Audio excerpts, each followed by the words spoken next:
Guys, we're back. It's been a while. Has anything happened since the last time we spoke? Nothing. Nothing at all. No. Oh, we have to lay two out for the homies because Jimmy Carter died since the last time we spoke, and David Lynch. Maybe a third one for our country. One more. It's headed there. It's been dead. Yeah. Yeah. It's accelerating at a pace we cannot keep up with. Mm-hmm. So how have these past 2 or 3 weeks been for both of you? Go first. Go first, yes. I mean, it's been the craziest 3 weeks of my life, I would say. Constant crash outs. Trying to stay sane. A lot of work. A lot of panic. A lot of fear. But I feel like some optimistic, Yeah. I don't know. There's some hope. Sure. I mean, a lot in community. I feel like, okay, yeah, I feel a lot of people are showing up, showing out, and that's really nice to see. Mm-hmm. But, I mean, trying to keep up with everything that's going on has been a lot. And, yeah, I mean, just trying to be a normal human being and trying to get through. Yeah. But, yeah. Yeah, no, that's real. What about you, Eddie? Yeah, I feel really similar to Yaz. I think it's been really awesome to see students walking out on their own accord, just themselves taking things into their own hands. It's really cool to see that when at a certain point in my life, that was me, and I'm in this position in a different capacity, here at ICIJ, and we're doing the work that we're doing at the local level on the advocacy side, passing resolutions. So everybody has a role to play, Mm-hmm. which is really interesting to kind of just take a step back from a bird's eye view and see how everything is playing out. The movement, the immigrant rights movement, in the face of mass deportations and a lot of threats that are very real. Maybe they haven't materialized at the moment, the full brunt of that machine, but they're arming themselves, and we have to arm ourselves with organizing, with community. So I'm optimistic. I'm always a glass half full kind of guy, but the threats that we're seeing are very different. They're on steroids as opposed to being natural in 2016. Things are much different now. And I think we have to realize that the conditions are very different now. It's not the same strategy. It's not the same animal that we're facing. Mm-hmm. This is a different kind of beast, and we have to be adaptable. And I think that we can. ICIJ was very different back then. I wasn't a part of ICIJ during the first Trump administration. There was just a handful of us, and they're still here. You know what I mean? No se fueron, si se fueron, regresaron. So they're not going anywhere, and now we have much more tools and resources for the whole IE. Mm-hmm. So I'm thankful to be in a position where we're not fighting against scarcity. We have resources around us, and we're only getting stronger and better. Mm-hmm. Yeah. We need more resources. Yeah, we do. We do. Always need more. Yeah. Yeah. The craziness has just started. This administration came in guns a-blazing, and on his first day, President Trump signed a slate of executive orders relating to a bunch of different topics. But I think, what we work in is immigration. And so there were many. I think the one that probably got the most attention in the news and from people was the ending of birthright citizenship. The birthright citizenship, obviously protected by the 14th Amendment since, the end of the Civil Wars, 1868, around there. And through an executive order, he tried to end it, which left in question the citizenship of a lot of people who, would otherwise be without any kind of nationality if that were to take place. Thankfully, there was 3 lawsuits. I think 2 of them, judges actually stepped in and put a pause or an injunction on that executive order going into effect. But it's still, it's crazy shit. Mm-hmm. Post-Civil War crazy shit, Mm-hmm. the protection of birthright citizenship is enshrined in the Constitution, and Yeah. it's so incompatible with the Constitution, but compatible with stupidity, which is much of the policies of this. It's pretty strong right now. The levels of stupidity are extremely high. Yeah. Yeah. Exactly. Yeah, and they're steering the ship, and Mhm. unfortunately, we're on that ship, Mm-hmm. and we're headed straight into an iceberg. I think the 14th Amendment, the birthright citizenship executive order, is really interesting because it does, for me at least, encapsulate how far the Trump admin is willing to take things, but also to understand things that's much more of a possibility now than it ever was before. Mm-hmm. And so we can't just throw it under the rug and say it's not going to happen. It's got to go through this and that. they don't fucking care. Like Yeah. they will literally take it as far as they can and ignore the judgments and ignore the court if they have to. They don't have Exactly. to. They can go to the Supreme Court and handle it there, and we know that they have the votes for that. So I think it's a good place to start where how things are right now and how literally the copper wire of this country is being ripped out. Yeah. Mhm. That's what's going on with Doge and all of the other weird departments springing up that are literally undoing the institutions that we've been so accustomed to. Yeah, exactly. And I think what's crazy to me is that we've been hearing about this ending of birthright citizenship for a while. Like he spoke about it on the campaign trail. And it was kind of the one crazy thing that people were like, well, he can't actually do that, right? Yeah. And it's like, well, no, because it's part of the Constitution. So you would have, Congress have to approve, and then it would have to be ratified by the states. But I mean, his first day, he just signs an executive order, just, ending it all right, which obviously that's going to play out in the courts and stuff. But I think it goes to what this administration does, was it's not necessarily just how much you can actually get done, but how much fear and how much you can put out there that'll distract, that'll cause fear and anxiety amongst people. So that's been stalled in the courts right now. I do think it's going to get to the Supreme Court. We have a really conservative Supreme Court with a strong conservative majority. I think this might be one of the things that does not hold up with the Supreme Court. But that is also not to say that we have a super moderate Supreme Court that should be rewarded or that should be celebrated. This is like the earth's crust of things that you should be able to do. And so we'll see how that continues to play out. One of the other ones, an executive order that laid out multiple reforms, many of which are already part of existing law, but are sort of intended to highlight the administration's priorities. So the reinforcing of registration requirements, prioritizing enforcement of unregistered immigrants, requiring employment verification. That is already the case, but there's no capacity to actually enforce it. Expanding expedited removals. This was a big one, though. Expedited removals for new arrivals. So before it used to be I think only a couple weeks in the country, but now it's less than 2 years. And that's countrywide. Before it used to be just within that 100-mile radius of the border, but now this is nationally, the expediting of removals of new arrivals. Empowering federal government to withhold funds from sanctuary jurisdictions. We saw that in the past administration too. California is a sanctuary state. So there's going to be a big fight there too, not just for the administration or the executive office trying to withhold those funds, but Congress building that into an actual appropriations, which is not something we saw last time. Denying public benefits to undocumented immigrants. That's already the case. Most of them are not actually eligible for public benefits. And empowering the government to go after organizations that give aid to undocumented people. So that was just one executive order with a list of reforms. Like I said, most of them are already part of existing law, but they really show what this administration is trying to prioritize in terms of its enforcement. Yeah. Yeah. Do you have any comments on some of those? It's so much. I'm like, that's only one. Yeah. I mean, I feel like they're trying to accomplish spreading fear, and it is working. Yeah. But I mean, we've been doing a lot of Know Your Rights workshops here and at different places. And I feel like the community, all they want right now is literally to know, what do I do in these situations? If we're talking about expedited removal, now it's you have to prove that you've been here for 2 years. How do you prove that? We're all going to be carrying around big binders. Gas bill from 3 years ago. Yeah. And I mean, that's what we're actually recommending people do, which is crazy to think of that we're at that extreme. Yeah. But I mean, it is recommended to carry a bill from 2 years ago, showing your name, your address, and things like that. It's sad that we're here, but I mean, what else do we do when people are under attack? Yeah. So I feel it's just kind of preparing the community for what they need to do, but it's just ridiculous that we're here again, and it's countrywide is insane. Yeah. Because it was just 100 miles, but I mean, yeah, it's just a lot, especially targeting the nonprofits and organizations. We saw this coming, but I mean, good luck for them trying to do that, because I mean, we're gonna fight back, regardless. Yeah, but I don't know. I'm just and that fear, like you're saying, it's a chilling effect, right? Because for example, the public benefits stuff, most immigrants are not eligible for public benefits anyways, but it's a chilling effect for those few who are eligible for some public benefits.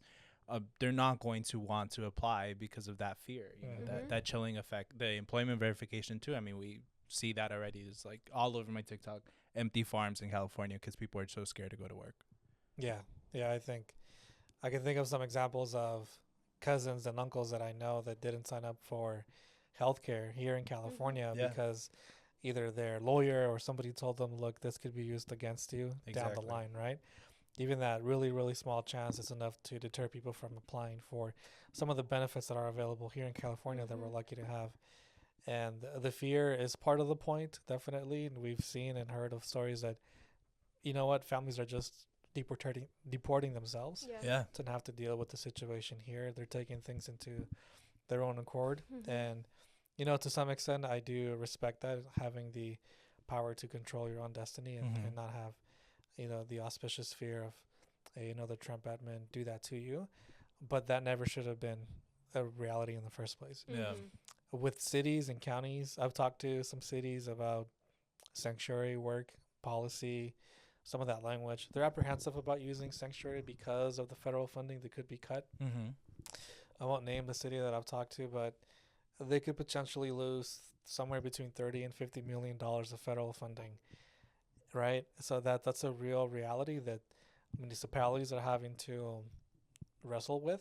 But at the same time, they have a responsibility to their constituents, the residents and population, to protect them too. Exactly. So there is a way where we can craft that path forward, where we can stand by our values and morals and provide protections, but also not put the city at risk of Yeah. potentially losing Mhm. $30 to $50 million, right? Just Yeah. one city. So yeah. And I think, like, on that note, it's good to remember that California is a sanctuary state. We have state law SB 54 that made California a sanctuary state, went into effect in 2018, and the first thing the Trump administration did then was sue California to, block SB 54 from going into effect. It went to the Ninth Circuit, and they ruled in SB 54's favor. So that continues to be like the law of the land in terms of California. That continues to be the precedent there. Not to say that is, that's completely 100% protective of sanctuary law, but I think it's important to remember, like, that continues to be sound precedent for California, at least in terms of sanctuary jurisdictions and whether or not the federal government can cut funding to us. Mhm. Yeah, because it's funding that, again, if it's federally funded, in a way, there's already a barrier for immigrants to access those funds, unless Mhm. it's like a public building, for example. Mm-hmm.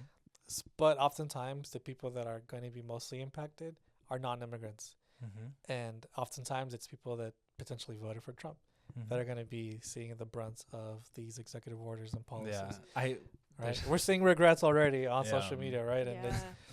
it's have you guys seen those?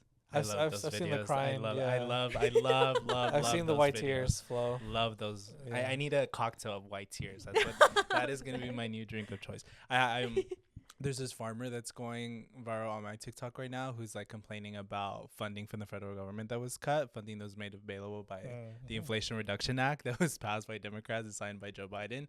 And they've completely cut off that funding, and he's like spiraling on TikTok talking about how he's going to lose his farm if that funding isn't reinstated. And so, yeah, I think that can go to this second kind of block of the executive orders that came was the increased funding that's going to go to the military, to the Department of Homeland Security, because he has kind of clarified the role that the military is going to take by declaring a national emergency at the southern border, declaring an invasion at the southern border, so that he can mobilize the military, send troops there. And it's not just mobilizing of the military, it's also mobilizing of the resources of the Department of Defense, so that using that money so that any like DOD owned property can be used as detention space, because there's not enough beds to fill for the mass deportation plans that they have, chartering military planes for deportation flights. And so that is just going to get worse and worse. But I think that mobilization of the military and also the mobilization of other agencies that we normally wouldn't see, so like agencies within the Department of Justice, right? Yeah. Like DEA and stuff FBI. like that. Yeah, any Yeah. kind of resource I think that they can use to help with federal immigration enforcement, because there's jurisdictions, especially here in California, on the West Coast at the Mexican American border, that are not going to participate. They're trying to mobilize as much resources as they can. And so I would say that's like kind of this other group of executive orders that was signed that Yeah. day. Yeah. one thing I'll say to that I think on the more positive end is I feel like the youth especially understand some of the threats, maybe a lot of the threats that are coming down the pipeline, because on the streets you're not seeing as many ICE arrests or as much as enforcement as we are seeing on social media. Right. It's a little bit overblown. Not to say that it's not happening. It's really happening. Yeah. But comparable to numbers of the Biden administration, they're relatively lower. But we're seeing mass protests, right? Mm-hmm. And it's organic, and people are coming out because they understand that the threat is really real, and it's only going to get much more sophisticated down the line, like what you're illustrating with these executive orders. Yeah, and I think I've seen a lot of that too. That like the numbers right now are not that bad, which is true. The numbers are not as bad as they were during the Biden administration. Certainly not as bad as they were during the Obama administration. But what I normally tell folks is that it's not that bad because they don't have the money for it to be that bad right now. Mm-hmm. Yeah. Like Congress is going through an appropriations process right now where they're going to fund for thousands more detention beds so that they can have mass deportation, to hire more personnel, to have all the resources necessary that they don't have right now to go full throttle with what they want to do. That is going to change very quickly in a couple months, which is really depressing. Yeah. I feel like the pressure is really working Yeah. from the community. I mean, can we talk about Bianco? Yeah. Oh, yeah. Should, yeah. I mean, clearly he's spreading a new message that he's going to be supporting the community. But when was it? Like, was it a month ago when word was around that it was like during the inauguration. Yeah, when he was talking to Trump saying, we'll be cooperating. He was in Washington. Was he in Washington for the signing of the Lincoln Riley Act? What was he there for? He was there for something. But yeah.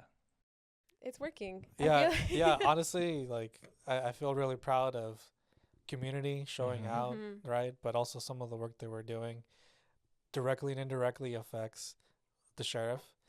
And I think that he's seeing it. Also, some of the newly elected officials at the county have been able to change things in a dynamic that's much more agreeable to our positions. And yeah, it's working. Like Bianco is feeling some of that pressure, and when you have somebody in that position, you can't let off the gas. You have to keep going. So we just have to keep going. Well, that's a highlight. Let's talk about highlights. Let's talk about positive things that are happening now after all of that depressing stuff with the executive orders and all the immigration stuff that's going on. I mean, I think community mobilizing, pushing elected officials to take stances that are more pro-immigrant, especially in Riverside. I think that definitely had an effect on the sheriff there. But yeah, any other highlights? Yeah, I feel like for schools, seeing like a lot of schools wanting to pass sanctuary or at least some type of wording where like the community feels some type of support. Like I've had teachers reach out to me, students reach out to me, and they're like, even on our social media, people are like, how can we bring this here? How can we bring this to this city? Yeah, exactly. And I feel like a lot of parents are also like concerned, worried. And I feel like that's a nice highlight because it shows that like teachers, people in the community, they want to keep kids safe, families safe. Yeah. I think we can talk about that goes to the sensitive locations memo that used to be agency policy. It wasn't law, but it was agency policy within DHS that they were not going to have federal immigration enforcement in sensitive locations, so like schools, hospitals, places of worship. They rescinded that. We expected them to rescind that. It wasn't really their policy to do that anyways. Like that wasn't one of the tactics that they used, but they've signaled that it's definitely a tactic that they want to use now. And so they have started to use that already. That story that in Chicago they try to enter that school. Thankfully, Chicago has some sanctuary law too. Thankfully, that school administration knew what to do and they denied them entry, but they're going to continue to try wherever they can. And that's obviously scary, but seeing school districts here in California, even though we have SB 54, seeing them still so eager to pass their own resolutions, to get training, to have Know Your Rights workshops or community workshops for their parents and their students is really inspiring and good for them, because there's a lot of questions and they're really unsure of, what their rights are, what ICE can't and can't do. Yeah, I think all that's wonderful. I think it helps me move forward with the work that we're doing. Just kind of wake up with positivity and take it one day at a time. Also understanding that you can't control everything that's going on around you, and there's going to be days where you're going to feel like shit. Your family's going to feel really scared too. But I think that for me, one of the highlights over the last couple of weeks is a lot of interest in not just going out and marching and protesting, which is wonderful and great, but a lot of interest to really take things to the next step and formalize grassroots orgs and take things further with policy and advocacy. So that's been really cool to see. I think when I was more politically, like really becoming more politically engaged, was during the first Trump administration. I've talked about before that I switched my major from philosophy to political science because I saw the real threat of having Trump in office. And at that time, there was a lot of energy involved in electoral politics, where I think some of that energy now is moving past electoral politics. I think they're a great entry into the arena, the political arena, and for getting involved, especially for young people. But I think people are realizing now that it doesn't really matter if we do have a brown person in office, if they're still voting to fund more ICE deportations down the line.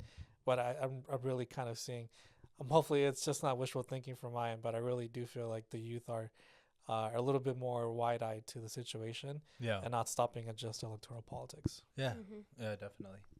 Okay, so maybe to lighten the mood a little bit, we can talk about things that are a little more fun and ridiculous. So yesterday, I know many of you may have celebrated the Super Bowl, but I celebrated Gulf of America Day, nationally announced by President Trump. I will mark my calendar every day for the coming years because I plan to hold space for Gulf of America Day. You need a land acknowledgement for yes, Gulf of America Day. yes. Yeah. That's gonna be my land acknowledgement now. When we're at protest now, I'm gonna acknowledge Gulf of America. It's gonna be so sweetly ironic when there's a Category Class 5 hurricane coming to the south, and it's created under the Gulf of America, and Trump has to. Like, I think there's the thing about, like, especially like down in the south, right? It's like it's the Gulf of Mexico, like it's this and that, but now they have to contest with the Gulf of America, creating a destructive force. That's on Trump. That's the framing that they're gonna have to deal with. That's on them. Yeah. Well, it'll be on them. It'll also be on Louisiana and Florida. Unfortunately, that sucks. That definitely sucks. But look at who did it. It wasn't me. Yeah. What are some other ridiculous things that have been going on? I love that 25-year-old staffer from Doge who had to be let go because of his really racist tweets. Have you guys heard about that? No, I just figured they all have really racist tweets out there somewhere. So what happened? Elon Musk had put out like he wanted employees for Doge, and it was like the best gig ever, no pay, like no kind of compensation or anything like that. And the youngest person I think is like 19 years old, and the oldest is 25. Like that is the oldest person. And this 25-year-old got let go because really racist tweets came out from his past, and by his past I mean like a couple months ago. I'm not talking about like years ago. Like I mean a couple months ago. And then I think one of them was like, I was a racist before being racist was cool or something like that. Oh my and they had to and then he had really offensive tweets against Indians. And then JD Vance, who's married to an Indian and has Indian American children, comes out and he's like, oh, I don't think he should be fired for mistakes made in the past. Again, past being like late last year, not like 5 years ago. And he's only 25 years old. Yeah. I thought it was really funny, like similar to that vein, the H-1B visa dispute that was happening, where essentially, like, what's that guy's name? Vivek was, which is he's like gone. He's right. Yeah, he got fired essentially for basically saying that white people are lazy, and that Indians are overqualified, and that they're much better at tech and coding and all of that sector, right? That field of work, and that's why they choose Indian workers over American workers in this sector because they have all these qualities. And essentially Trump and Elon Musk sided with them. They're like, we have H-1B visa workers too. We love indentured but they're based, essentially like they're able to prevent them from unionizing, able to prevent them from fighting for better wages, and they're much easier to dispose of because they're held. The only way that they're in this country is because of that visa. They're holding their visa, But their base, which is a base that's really racist, was offended by this. They're like, what? How dare you not give us those jobs, these six-figure jobs, and give them to somebody not from this country, right? So I just think those contradictions are really funny. Yeah, that was funny. Do you have any funny things that are keeping you going? Funny things keeping me going. I mean, this is not funny, but all the celebrities being outed for being Yeah. Trump supporters. Mhm. Grupo Frontera. Yeah. We can't listen to them anymore. Well, they put out like a statement, right? Yeah, but but I like mean- 2 weeks after. Yeah, and also I was seeing some of their bandmates were like following Trump. And didn't see all that. I saw this like in January, and I was like, God, like, I didn't see all that. yeah. So That's I mean, I wild. don't know. I feel like because of like everyone, I think putting on that pressure of like, oh, they're Trump supporters, we're not going to support anymore. Mhm. That's why they're putting out the statement. It's just like Yeah. always that like apology, like the notepad Yeah. apology, Mhm. like ChatGPT yeah. apology. Yeah. I think what's concerning too is just the lack of people calling out, right? So Mhm. maybe they're not outrightly supporting Trump at the rally or whatever, but yeah. Mhm. they're not calling out anything. They're not being Yeah. active, yeah. And also like even in their apology, they're like, "Oh, we don't like it was basically saying we're neutral. Like as Mhm. opposed to saying we're anti-Trump and we're anti-racism and we're anti-deportation, they were basically like, "Oh, like we don't get involved in politics and stuff like that," which Yeah. is like Mhm. so stupid. And that reminded me of like they asked Travis Kelce about like if he was excited about Oh, Trump yeah. seeing the Super Bowl, and instead of just being like, you can just say no, like Yeah. or you can just say, I'm focused on the game and stuff. Like you don't have to go out of your way and be like, oh, it's an honor, whoever the president is. Mhm. Like that's even people who are like neutral like that or seem like they're not out there wearing a MAGA hat, but that neutrality is just as bad. To me, Mhm. that's just as bad, and that's why shit doesn't change because people are not. They're not only. They're just willing to accept things as they are and Yeah. cooperate with things as they are, and to me, that's just as bad. It's crazy to me that Trump was literally talking shit about his girlfriend for a long time. He still is. Exactly. This And it- morning, he's yeah. tweeting out about her Exactly. today. See, and He's Girl, spiraling. have some self-respect. Yasmin, who's trying How so do you hard not to defend? spiral out, I Trump is know. not. Trump is Yeah. not taking that advice. I'm not a Swiftie at all. I'm very anti-Swiftie. But even there, like, come on, Travis. That's such a Yeah, doing yourself a disservice. Yeah. exactly. Oh, and Selena Gomez. Oh, Her video. Yeah, Her cry- video not was crying. crying. She is Crying. boo-hooing. She She, was- is she is inconsolably Oh crying in my that video. God. She was like, Yeah. I wish I could do something. I don't know what to do. I'm like, girl, you're rich. Yeah, you how about have- donate Yeah, to- girl, like, to what do you legal mean? services for those in deportation proceedings? And I then mean, I'm after sure that- she has. If she has, I'm sorry. Don't come after me, Selena Gomez. I'm gonna have to apologize like Eugenio Derbez. Did you guys see that? Oh my Yeah, God. I'm gonna have to issue an apology. That's a highlight. Emilia Perez completely being destroyed everywhere. That's a highlight Yeah, for me. that is. Selena, where were you for Palestine? You're literally dating Yes. a Zionist, too. Like, Exactly. yeah, come on. We're not buying those tears. Mm-mm. But okay, we have exciting things that are coming up here in the IE. Do you want to share a little bit, Eddie? Yeah, for sure. So we've gotten a lot of comments on Instagram, on social media about, hey, when is the next protest rally that we're holding? And everybody save the date for this date, March 1st, which is a Saturday. We'll be holding a pretty massive rally in the IE. We can't share the location and other details yet, but just save the date for now. We'll make an announcement soon on social media so everybody can learn more about the mass showing of support against mass deportation and in solidarity with both counties. Just to tease out some of the themes here, we'll be definitely showing up for San Bernardino and Riverside counties, so stay tuned for more. Yeah, and then we also had a great community meeting last week. Brought together a lot of organizations in the IE, and there's a lot of interest to continue doing that. That was in Riverside. There's some interest to do that in the High Desert, to do that in the Coachella Valley. So if you are part of an organization, or if you're just a concerned community member, comment below, I guess, of this video and let us know so that we can start planning more of those community meetings to talk about activism, to talk about all the things that we can do as a community to come together. Yeah, I mean, I think that event really was a good sign of what's to come, Mhm. of hope, and that was a really great place to see. I think it was over 100 people that Yeah. we had there, from academics, professors, UCR, San Bernardino represented, but then we also had students and young kids that were there too. So it was just really cool to see Yeah. that diversity of A lot folks of there. older generation activists. too. Yeah, from the early 60s and on. Yeah. Like, wow, it was really cool to see. Yeah, no, that was super fun. And we also have the Rapid Response Network that is taking up every minute of our days. Do you want to Yes. talk about the Rapid Response Network? Yeah. So this is our rapid response hotline number. And yeah, I mean, we've been taking calls from the community. If you see ICE out there, report it. You could send a picture with the location, Please send a timestamp. picture. Yes, please send a picture. It's really hard for us to confirm if there's no pictures. And then, yeah, if you want to volunteer too, we'll also put a link for you to sign up to volunteer. We need as many volunteers as we can get, not just for the hotline, but for our events too that we have coming up. And yeah, I mean, try to get involved as much as you can. Thank you, Yasmin. Thank you, Eddie. And keep tuning in to La Coalición Podcast. It was so awkward.